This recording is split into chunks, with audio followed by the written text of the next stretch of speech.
Hello everyone, welcome to second test series और practice set of Bihar special GK. आज हम लोग सेट नंबर 2 करने वाले। अगेन 20 क्वेश्चंस की सेट है जो कि बहुत ही इंपॉर्टेंट क्वेश्चंस को मैं लेके आया हूँ। रिपीटेटिव क्वेश्चंस है, PYQ है, प्रीवियस ईयर क्वेश्चंस है एंड मोस्ट इंपॉर्टेंट क्वेश्चंस का यह संग्रह है, मतलब ये कलेक्शन है। तो अगर आपने लास्ट क्लास को नहीं देखा है, लास्ट प्रैक्टिस सेट को नहीं किया है, जरूर से उस प्रैक्टिस सेट को आप कर लेंगे क्योंकि इंपॉर्टेंट क्वेश्चंस थी वो। सेट 1 थी, सेट 2 आज मैं करवाने वाला हूँ, तो ज़्यादा टाइम आपके वेस्ट नहीं हुआ है, आप उसे ज़रूर देख लो। टोटल आपको मैंने बताया था कि 50+ मैं सेट करवाने वाला हूँ, सारे क्वेश्चंस इंपॉर्टेंट रहेंगे। चलिए क्लास को शुरू करते हैं और आप ज़रूर कमेंट करके बताना कि आपकी स्कोर कितनी आई है। ठीक है, चीज़ें आपको अब क्लियर हो गई होंगी। तो अब यहाँ पे शुरू करते हैं अपने क्लास को। ठीक है, चलिए आज की पहली क्वेश्चन की तरफ ध्यान दी जाए तो पहली क्वेश्चन पूछी गई है, who is the author of गेहूं और गुलाब। गेहूं और गुलाब के लेखक कौन है? बहुत ही प्रसिद्ध लेखक राम वृक्ष बेनीपुरी 1994 ईस्वी में इस बुक को लिखे थे, गेहूं और गुलाब।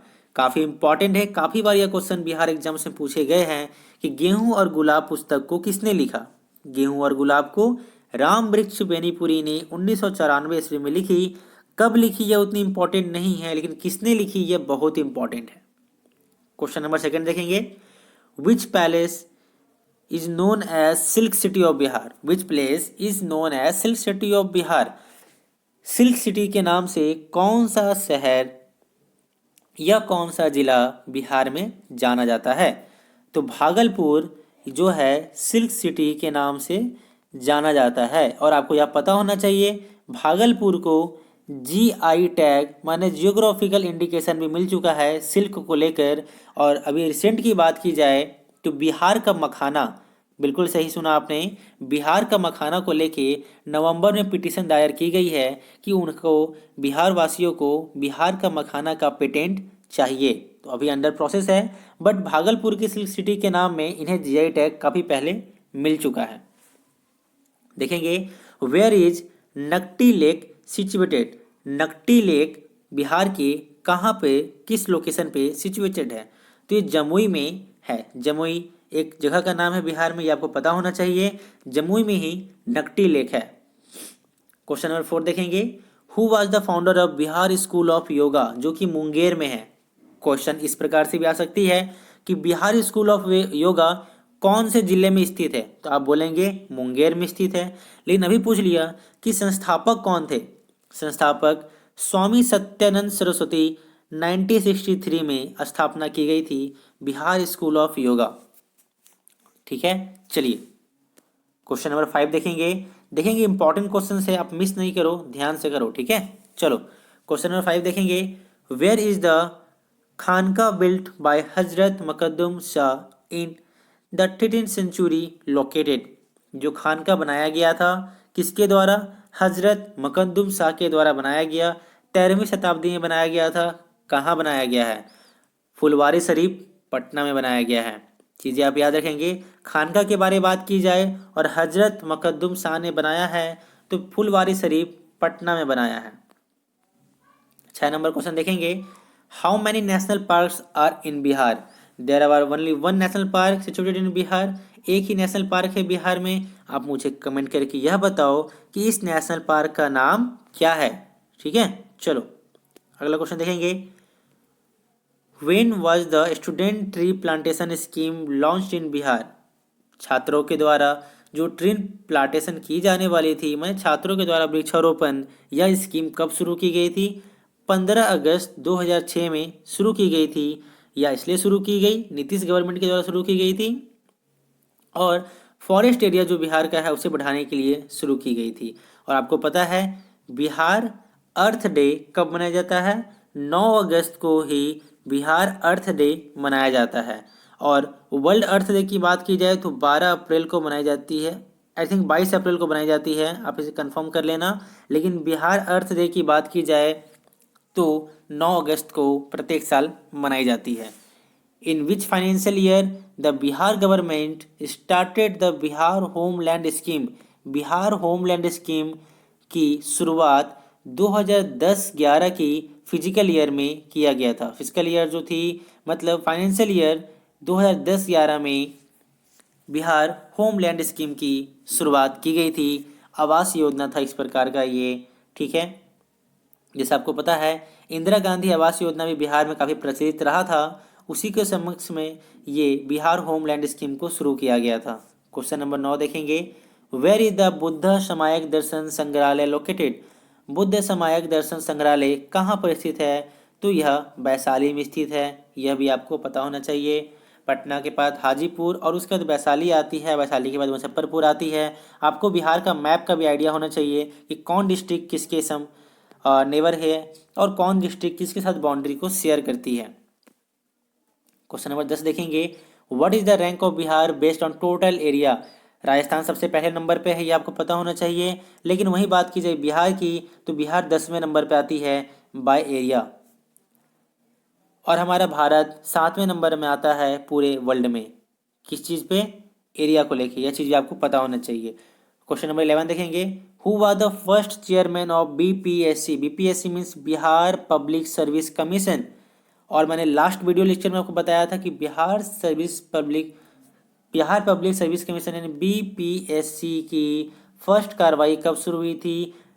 तो ये आपको मैंने बताया था जुलाई 1949 में शुरू हुई थी। तो यहाँ पूछ लिया गया है कि पहले चेयरमैन कौन थे? राजधारी सिन्हा थे। Rajdhari Sinha was the first chairman of Bihar public service commission. Next question is, where is Kakolat waterfall located? Kakolat waterfall, Kakolat जो झरना है ये कहाँ पर स्थित है? नवादा बिहार में स्थित है। 30 नंबर क्वेश्चन देखेंगे, under whose leadership of Bihar the youth association was formed in the Bihar students conference? पूछ लिया गया है किसकी अध्यक्षता में बिहार यूथ एसोसिएशन का फॉर्मेशन किया गया? बिहार स्टूडेंट कॉन्फ्रेंस के द्वारा।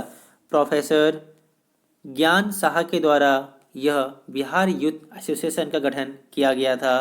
प्रोफेसर ज्ञान साहा, नाम याद रखेंगे, इंपॉर्टेंट है। बिहार यूथ की नाम ली जाए तो प्रोफेसर ज्ञान साहा। 14वें नंबर क्वेश्चन देखेंगे, हु बिल्ट बिरला मंदिर इन पटना? तो बिरला मंदिर को राजबल्लभ देव दास जी बिरला ने बनाया था। राजबल्लभ देव दास जी ने बिरला मंदिर को पटना में बनवाया था। यह भी आपको पता होना चाहिए। हो सके ऐसा क्वेश्चन पूछ ले कि बिरला मंदिर कहाँ पे स्थित है? तो बिरला मंदिर पटना में स्थित है। देखेंगे 15 number question, insect is Rudyard on the lips of Arjun tree for which kind of self production? ये इंसेक्ट रियर्ड जो रहती है पत्तों पे अर्जुन ट्री पे, ये किस तरह के सिल्क प्रोडक्शन में सहायता करती है? तो ये जो सहायता करती है तसार सिल्क में सहायता करती है, ठीक है। और आपको जस्ट मैंने बताया था कि बिहार की सिल्क सिटी क्या है। Let me know in comment box कि आपको याद है या नहीं कि बिहार की सिल्क सिटी के नाम से कौन सी शहर या जिला फेमस है। कमेंट बॉक्स में कमेंट करके बताइए। Question number 16, under which scheme a sewerage treatment plant and advanced water treatment network will be set up in Bihar? तो स्मार्ट गंगा सिटी योजना के तहत जो सीवेज नाले के पानी होती है उसको ट्रीटमेंट करके प्यूरिफिकेशन किया जाएगा और एडवांस वाटर ट्रीटमेंट का यूज़ किया जाएगा नेटवर्किंग के थ्रू, ये बिहार में। तो ये स्मार्ट गंगा सिटी योजना के द्वारा यह बनाया गया। क्वेश्चन नंबर 17 देखेंगे। 17 नंबर क्वेश्चन है, after which battle Lord Clive and Mughal emperor Shah Alam to signed a treaty on 12 August 1765 in Allahabad which give the Diwani rights to the company in Bihar Bengal and Odisha? Question अगर आप नहीं समझे तो मैं समझा दूँ। कौन सा युद्ध के बाद लॉर्ड क्लाइव और मुगल बादशाह जो थे बहादुर शाह आलम टू मतलब लॉर्ड क्लाइव और शाह आलम टू के बीच में कौन से युद्ध के बाद एक ट्रीटी यानी संधि साइन की गई थी 12 अगस्त 1765 में इलाहाबाद में बैठ के, जिसके तहत यह डिसाइड किया गया था कि मतलब अब जो है कंपनी जो थी उसे दीवानी राइट्स दे दी जाएगी बिहार, बंगाल और उड़ीसा की दीवानी राइट्स क्या होती थी कि वहाँ बिहार, बंगाल और उड़ीसा के जितने भी कर होते थे, टैक्स, वो सब वहाँ से वो ले सकते थे, जिससे कि कंपनी को काफ़ी अच्छा खासा प्रॉफिट होने लगा था। और इसी के साथ मुगल और भी कमज़ोर होते चले गए थे। तो आपको पता है बैटल ऑफ बक्सर यानी बक्सर का युद्ध जो हुआ था, ये इसी के बाद, इसी में हार होने के बाद, बैटल ऑफ बक्सर जो इंग्लिश यानी कि कंपनी जीत गई थी और मुगल लोग हार गए थे, तभी आपकी इलाहाबाद में ट्रीटी यानी संधि साइन हुई, जिसमें लॉर्ड क्लाइव और मुगल बादशाह शाह आलम टू ने हस्ताक्षर किया। और इसी के साथ बिहार, बंगाल, उड़ीसा की दीवानी राइट्स कंपनी को दे दी गई थी। आप मुझे कमेंट करके बताओ कि बक्सर का युद्ध कब हुआ था। क्वेश्चन नंबर देखेंगे 18।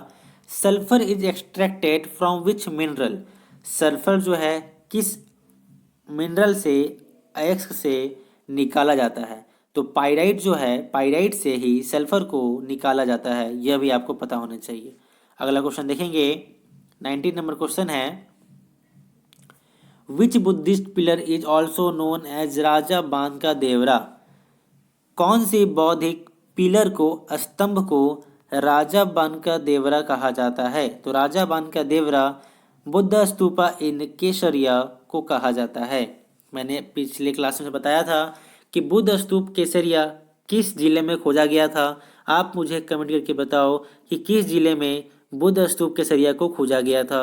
चूंकि ये क्वेश्चन मैंने करवा दिया है, इसलिए मैं आपको नहीं बता रहा हूँ। 20 नंबर क्वेश्चन देखेंगे, where in Patna the remains of royal palace of Mauryan era have been found.